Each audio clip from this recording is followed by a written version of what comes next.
Hello বন্ধুরা, welcome back to my channel Juin's blog. তো তোমরা সবাই কেমন আছো? আশা করছি সবাই ভালো আছো, আমিও খুব ভালো আছি। তো দেখো এখন কিন্তু বেজে গেছে প্রায় 12টা। তো এখন থেকে আমি ব্লগটা স্টার্ট করছি। আর মাম্মামকে দিয়ে দিয়েছি একটু আলু সেদ্ধ দিয়ে ঘি দিয়ে ভাত। সকালে কিন্তু হরলিক্স খেয়েছিল, তারপরে বলছে একটু খিদে পাচ্ছে, তো আমার মেয়েকে দিয়ে দিয়েছি ভাত। আর বলেছি একা একা একটু খাবে শোনা? তো বলছে হ্যাঁ মাম্মি খেয়ে নেবো। তো কিন্তু বেশ একা একা খাচ্ছিল। তো দেখো আমি এদিকে এই রোদ্দুরে একটু আবার রোদ্দুর পোয়াতে আসলাম। বারান্দায় আমার দারুণ রোদ আসছিল, আর যা ঠান্ডা পড়েছে সবাই নিশ্চয়ই ঠান্ডায় জুবুথুবু হয়ে গেছো। তো দেখো এখন আবার টান টান চলে আসলাম রান্নাঘরে।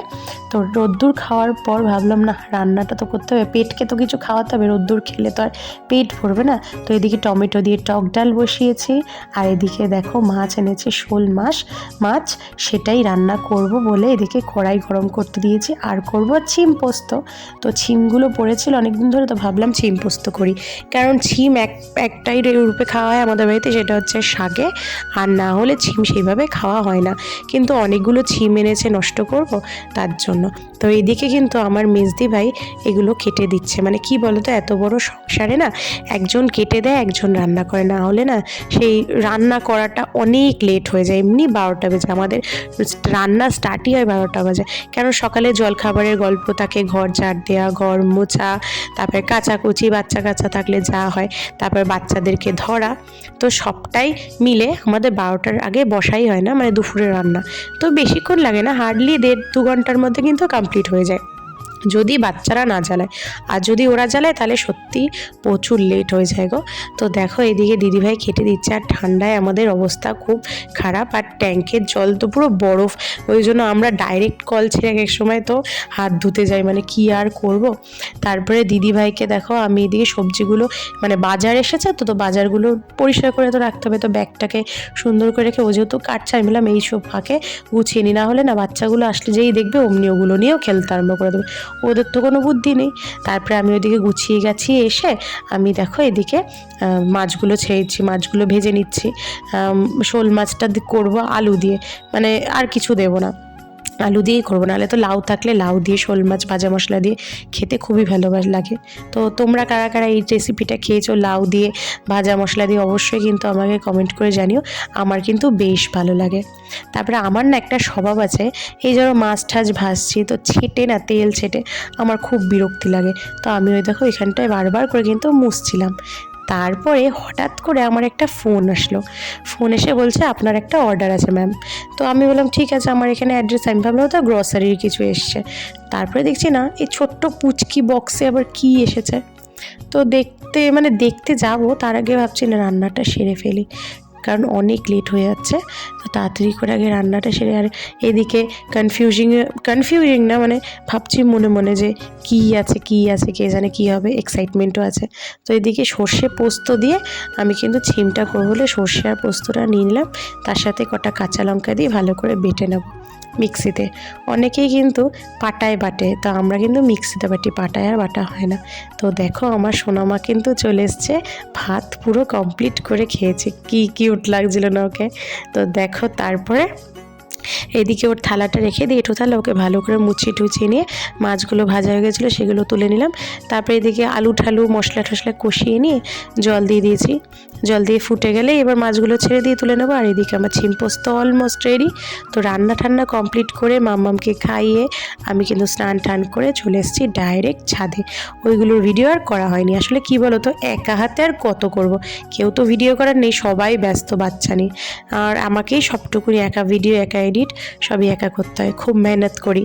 তার জন্যই মানে এক্সপেক্ট করি যে তোমরা আমার ভিডিওটা অন্তত দেখবে আর আমার চ্যানেলটাকে সাবস্ক্রাইব করে যাবে, তাই না? তো যাই হোক দেখো এইদিকে আমি কিন্তু জামা কাপড়গুলো মেলে নিচ্ছি, স্নান টান করে ছাদেই সব মেলি। আর নিচে আমার বারান্দাতেও তার আছে, কিন্তু ওখানে আর মেলি না, ছাদে ভালো রোদটা আসে।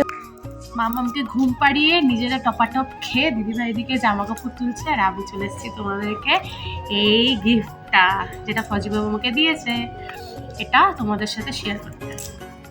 তো দেখো, প্রথমে আমি বলি, ভাবছিলাম তোমাদের সামনেই খুলবো, কিন্তু কিছু করার ছিল না, খুলতেই হলো। কারণ সঙ্গে সঙ্গে ফোন করে বললাম যে দেখো এই গিফটটা তোমার কি পাঠিয়েছো, এটা এসছে। তো বলছে এটা খুলে দেখো, না খুলে দেখলে যদি বাই চান্স খারাপ বেরোয় তখন কী হবে, তার জন্য আমি তখন খুলে দেখেছিলাম। তো জিনিসটা ঠিকই ছিল। জিনিসটা কি এবার তোমাদেরকে আমি খুলে দেখাচ্ছি, তোমাদেরকে এবার খুলে দেখাচ্ছি। তো দেখতেই পাচ্ছ খোলা যেতে একটা খুব সুন্দর বক্সে ফ্লিপকার্ট থেকে এসছে।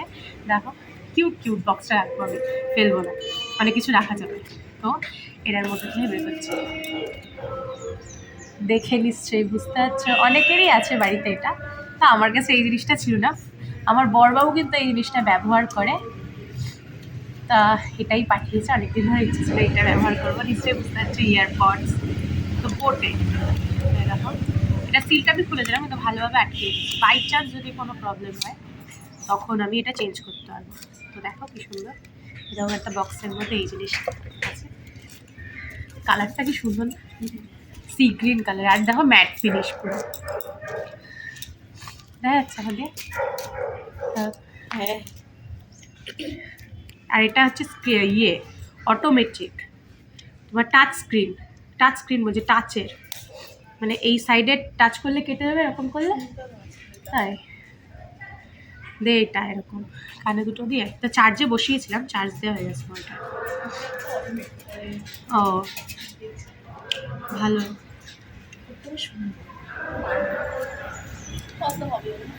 আমার এটা খুব পছন্দ হয়েছে। এটা অফারে ছিল, বলছিল তাহলে আমি দিই, অনেকদিন তো কিছু দিই না, তাই গিফটটা আমাকে দিয়েছি। আমি খুব খুব খুশি, আমি তো বলছিলাম thank you thank you thank you. তো এটাই ছিল, আর কিছু না, এটাই আমার কাছে অনেক। আর এর সাথে না একটা কেবল দিয়েছে, দেখো এইখানে একটা বক্সের মধ্যে নর্মাল চার্জার কেবল। তো আমার কাছে সি টাইপ চার্জার আছে, যার জন্য ওটাতেই চার্জিং করছি। এটা আমি ইউজ করবো না, এটা রেখে দেবো, অনেক সময় লাগে। তো তো এবার এটা বক্স করে নিলাম, আর এটা ঢুকিয়ে রাখলাম। এটা ইউজ করিনি, করবো আস্তে আস্তে, বিকজ জানোই তো মেয়ে যা দুষ্টু, যদি ওর সামনে ব্যবহার করে বলে মা এটা কী করছো আমি নেবো, তা আমি তার জন্যই বললাম, তার জন্য এখন ব্যবহার করবো না, যখন ও ঘুমাবে তখন ব্যবহার করবো। আপাতত এটা বক্সের মধ্যেই রাখলাম। তো বন্ধুরা, ভিডিওটা এইটুকুনি। আর ছাদে এসেছি তোমাদের সাথে গল্প করতে, বিকজ বাচ্চারা ঘুমাচ্ছে, আর যদি ওখানে বকবক করে উঠে যাবে তার জন্য। তো ভিডিওটা এখানেই শেষ করলাম। আশা করছি ভিডিওটা তোমাদের ভালো লাগবে।